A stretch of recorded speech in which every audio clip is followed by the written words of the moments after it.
Σήμερα θα σου πω μία ιστορία.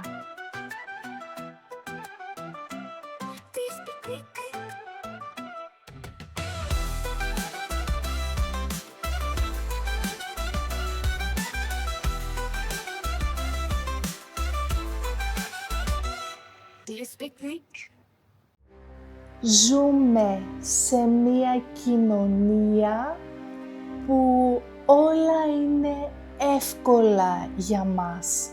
Τα έχουμε όλα. Όμως, πόσο μας βοηθάει αυτό να είμαστε πραγματικά καλά? Γεια σου και καλώς ήρθες στο Do You Speak Greek.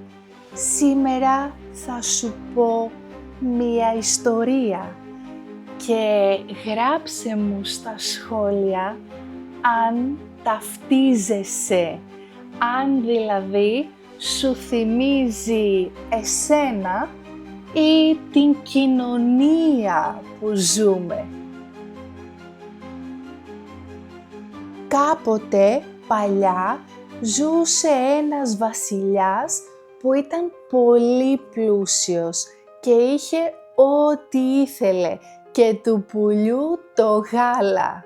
Μια μέρα όμως αρρώστησε και δεν μπορούσε να φάει τίποτα. Ήρθαν όλοι οι γιατροί του κόσμου για να τον δουν, όμως κανείς δεν κατάλαβε τι έχει ο βασιλιάς. Μια μέρα λοιπόν περνούσε από το παλάτι ένας γέροντας πολύ σοφός και ήθελε να δει τον βασιλιά. Και τότε τον ρώτησε «Μήπως κουράζεσαι, βασιλιά μου, μήπως κάνεις πολλά πράγματα και είσαι πολύ κουρασμένος?» «Όχι, όχι, όλη μέρα κάθομαι στον θρόνο μου, ούτε το μικρό μου δαχτυλάκι δεν κουνάω». «Τότε μήπως έχεις προβλήματα, έχεις στεναχώριες για τους ανθρώπους που ζουν στο παλάτι σου?» «Μπα, δεν με νοιάζει τίποτα, δεν μου καίγεται καρφάκι, δεν ανησυχώ για τίποτα». «Τότε μήπως χρειάζεσαι κάτι, θέλεις κάτι και δεν το έχεις?» «Μα τι είναι αυτά που λες, βασιλιάς είμαι, έχω ό,τι θέλω». «Δεν είναι αυτό». Τότε ο γέροντας σκέφτηκε λίγο και του είπε «Κοίτα βασιλιά μου, νομίζω ότι δεν έχεις τίποτε σοβαρό. Το μόνο που σου λείπει είναι το πιο γλυκό ψωμί. Να πεις λοιπόν στους μάγειρές σου να σου φτιάξουν το πιο γλυκό ψωμί». Τότε ο βασιλιάς διέταξε όλους τους φουρνάριδες του παλατιού να του φτιάξουν το πιο γλυκό ψωμί. Εκείνοι αμέσως άρχισαν δουλειά. Έβαλαν ζάχαρη, έβαλαν ανθόγαλα και έβαλαν όλα τα υλικά που θα μπορούσαν να κάνουν το ψωμί του βασιλιά γλυκό.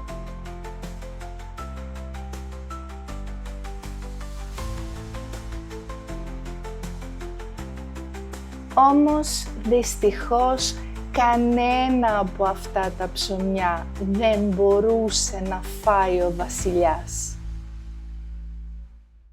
Ο βασιλιάς θύμωσε πολύ με τον γέροντα και αμέσως είπε στους στρατιώτες του να τον φέρουν πίσω στο παλάτι. «Θα σε σκοτώσω», του φώναξε. «Θα σε σκοτώσω γιατί μου είπες ψέματα. Κανένα ψωμί δεν είναι τόσο γλυκό για να το φάω. Τότε ο γέροντας σκέφτηκε λίγο και του είπε «Κοίτα να δεις, βασιλιά μου, για να γίνεις καλά, για να γιατρευτείς, θα έρθεις μαζί μου 3 μέρες, αλλά θα κάνεις ό,τι σου λέω. Εντάξει!» Ο βασιλιάς δεν μπορούσε να κάνει κι αλλιώς και έτσι συμφώνησε. Οπότε φόρεσε τα πιο παλιά του ρούχα και τα πιο παλιά του παπούτσια και έφυγε μαζί με τον γέροντα. Την πρώτη μέρα λοιπόν, ο γέροντας του έδωσε ένα δρεπάνι και του είπε «Σήκω τώρα, πάμε να θερήσουμε». Δούλευε ο βασιλιάς όλη μέρα κάτω από τον καυτό ήλιο και το βράδυ ήταν πάρα πολύ κουρασμένος και νηστικός. Δεν έφαγαν τίποτα ούτε ο βασιλιάς ούτε ο γέρος. Την δεύτερη μέρα πρωί-πρωί ο γέροντας ξύπνησε τον βασιλιά και του είπε «Σήκω τώρα, πάμε να αλωνίσουμε».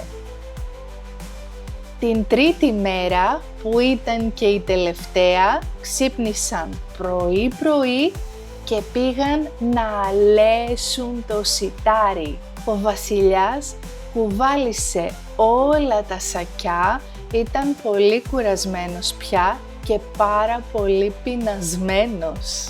Ανέβηκαν λοιπόν στον μήλο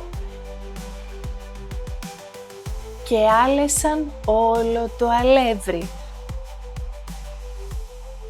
Η δουλειά τους όμως δεν τελείωσε εδώ. Αφού έφτιαξαν και το αλεύρι, ο γέροντας λέει στον βασιλιά «Άντε τώρα, πάρε το αλεύρι στην πλάτη σου και πάμε γρήγορα στο σπίτι να ζυμώσουμε». Ο βασιλιάς πέθανε της πείνας. Ήταν πάρα πολύ πεινασμένος, οπότε πήρε γρήγορα το σακί με το αλεύρι και έτρεξε προς το σπίτι. Πήρε μία μεγάλη σκάφη, έβαλε μέσα το αλεύρι και άρχισε να ζυμώνει το ψωμί.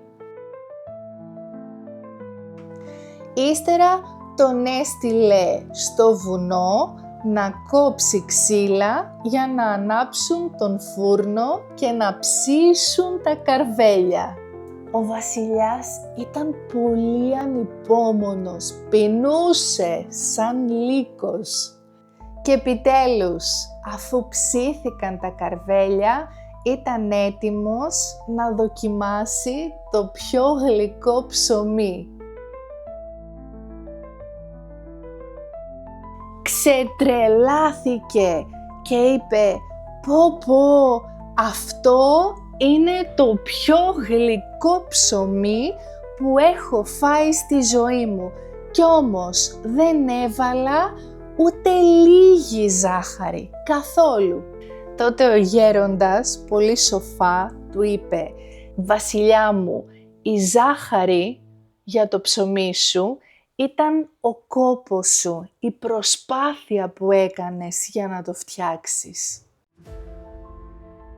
Η ιστορία αυτή είναι ένα λαϊκό παραμύθι που προέρχεται από την Κεφαλονιά, όμως μου θυμίζει μία φράση που έλεγαν οι αρχαίοι Έλληνες «Αγαθά κόπης κτώνται», ότι δηλαδή για να κατακτήσεις κάτι πρέπει να προσπαθήσεις. Ζούμε σε μία κοινωνία που όλα φαίνονται εύκολα και διαθέσιμα, όμως τίποτα δεν μας ευχαριστεί, τίποτα δεν μας κάνει χαρούμενους. Πρέπει να καταλάβουμε ότι η πραγματική απόλαυση και αυτό που θα μας κάνει πραγματικά χαρούμενους είναι η προσπάθεια. Η προσπάθεια που κάνεις για να μάθεις ελληνικά μπορεί να φαίνεται δύσκολη, όμως στο τέλος σίγουρα θα σε κάνει να νιώσεις καλά με τον εαυτό σου, θα σε ανταμείψει. Και αυτό είναι το πιο γλυκό ψωμί του κόσμου.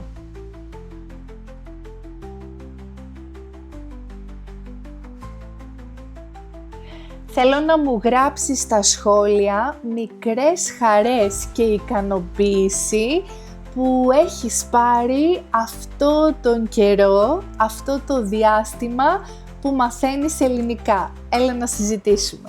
Αν σου άρεσε το βίντεο, κάνε like, εγγραφή στο κανάλι μου και εμείς θα είμαστε εδώ να τα λέμε. Σε ευχαριστώ πολύ. Φιλάκια!